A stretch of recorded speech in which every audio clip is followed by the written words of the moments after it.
काय करावे बरे? त्यातला प्रश्न आहे आपला पाहुण्यांसाठी पटकन सरबत करायचे आहे आणि घरात केवळ खडीसाखर आहे, तर अशा वेळी आपण काय करणार आहे ते पाहूया.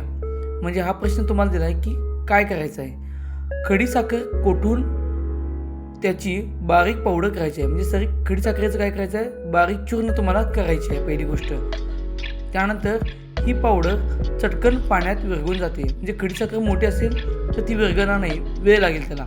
त्यासाठी आपण बारीक करायची आहे. त्यामुळे पाहुण्यांसाठी पटकन सरबत तुम्हाला करता येईल. त्यानंतर मक्याच्या कणसावर लावायला मीठ हवे आहे, पण फक्त खडे मीठ उपलब्ध आहे. मग अशा वेळी तुम्हाला काय करता येईल बघा, तर खडे मिठाची पावडर किंवा चूर्ण करता येईल. म्हणजे खडे मीठ म्हणजे मोठे मीठ असतं, हे तुम्हाला बारीक करायचं आहे. म्हणजे काय करायचं, खलबत्त्याच्या किंवा मिक्सरचा वापर करून आपण खडे मिठापासून बारीक करण्याच्या स्वरूपात मीठ तयार करू शकतो आणि ते तुम्ही आपण वापरू शकतो. बरोबर आहे. म्हणजेच काय, आपल्याला फक्त बारीक करायचं आहे. म्हणजे जेणेकरून काय होणार आहे, त्याचा यूज करायला सोपं जाईल. म्हणजे असेच बारीक मीठ केलेलं मीठ मक्याच्या कणसावर आपल्याला लावता येईल. बरोबर आहे. तर त्यानंतर बघा पुढचा प्रश्न आहे, जरा डोके चालवा. कापराच्या वड्यांचा आकार हळूहळू कमी होताना का दिसतो? मग का होतं बघा रे? जे आपलं जे काय कापूर आहे तो काय होतो, कमी कमी होतो. तर स्थायू रूपातील कापराच्या वडीचे वायू अवस्थेत आपोआप रूपांतर होते. म्हणजे काय होतं, याचं हळूहळू वायू रूपामध्ये रूपांतर व्हायला चालू होतं. म्हणजे कापराची अवस्था बदलत असताना त्याच्या वायू अवस्थेतील निर्माण होणारा वास म्हणूनच हवेत पसरत असतो. म्हणजे ज्या वेळेला बारीक होतो त्यामुळे हवेमध्ये त्याचा वास आपल्याला जाणवतो. ठीक आहे. डांबर गोळीचं पण हेच उदाहरण आपण सांगू शकतो. अशा रीतीने या वड्यांचा आकार हळूहळू कमी होतो. प्रश्न 2 त्यातला सार्वजनिक वाहनांचा उपयोग केल्याने इंधनाची बचत कशी होते? आता सार्वजनिक वाहनांचा वापर केल्यामुळं इंधनाची बचत कशी होते बघूया आपण. प्रत्येक मोटार गाडीसाठी पेट्रोल, डिझेल किंवा CNG इंधनाचं गरज असते. हे आपण मागे शिकलेलं आहे की याच्यामध्ये पेट्रोल, डिझेल किंवा CNGची आवश्यकता असते.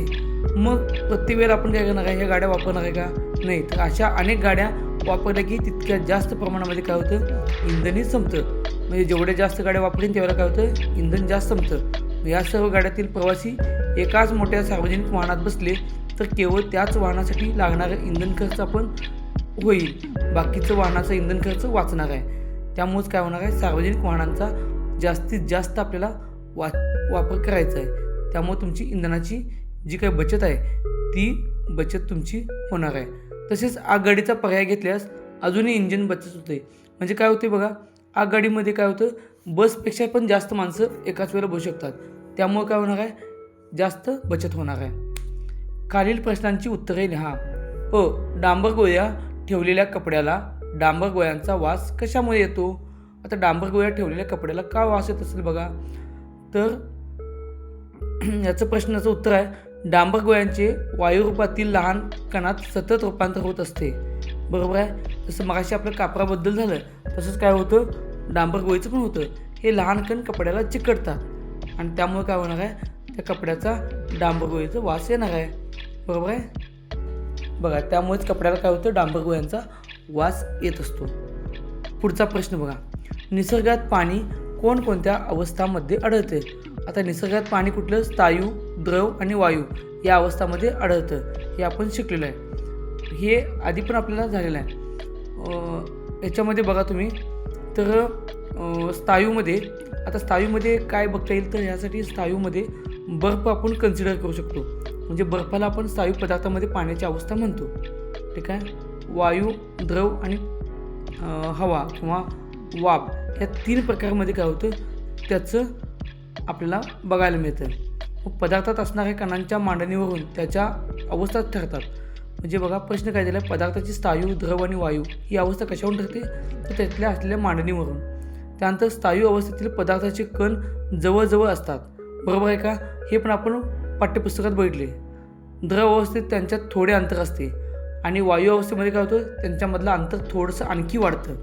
म्हणजे वायू अवस्थेमध्ये काय होतं, पदार्थाचे कण एकमेकापासून खूप सुट्टे असतात. म्हणजे अंतर आणखी वाढलेलं असतं. स्थायूमध्ये एकदम जवळ, वायूत अतिशय लांब असतं आणि मिडियम लेवलला काय असतं, द्रवामध्ये.